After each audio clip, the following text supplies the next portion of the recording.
Dating Dagupan City Mayor Benji Lim inihatid na sa kanyang huling hantungan. Libo-libong katao dumalo sa kanyang libing. Sundan sa ulat ni Kim Bandarlipe.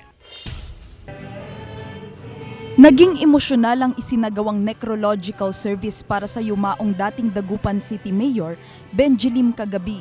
Sa huling gabi ng public viewing, bumuhos ang pagmamahal at respeto para sa yumaong alkalde. But I was comforted because Dr. Ben told me, huwag kang matakot. Nandito kami at iselya mo.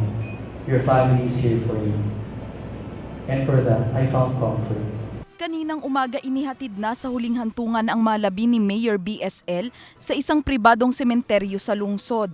Tinaguri ang ama ng Bangus Festival si Mayor Benji Lim at ngayong araw nagmistulang Bangus Festival din ang ilang bahagi ng syudad dahil sa dagsa ng mga nakiramay. Karamihan nakasuot ng puting t-shirt kung saan nakaimprenta ang larawan ni BSL. Bumuhos ang emosyon ng lahat ng masilayan ng kabaong ng namayapang alkalde habang patungong mausoleo kung saan siya ilalagak. As I remember, during na time na buhay pa rin si grandmother ko, napakalaking tulong niya rin sa amin during that time.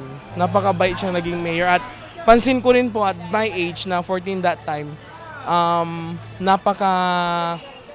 napakalinis ng Dagupan. At saka pagkasama mo siya, talagang kaibigan, pagtatanggol sa kanya kahit kailan. Naroon din ang mga dating katrabaho ni BSL.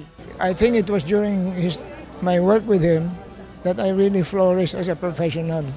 Kasi pinapayagan ka lang niya talagang na gumawa para sa tama. And then he is a very sincere person na ang iniisip niya palagi kung paano tumulong. He will always be the cool father, like he would tell. He will always listen to both sides.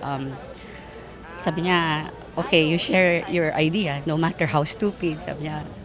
And he has this way of, making you feel appreciated. Kasama si Wilson C. Ako si Kim Bandarlipe, naghahatid ng Balitang Amyanan.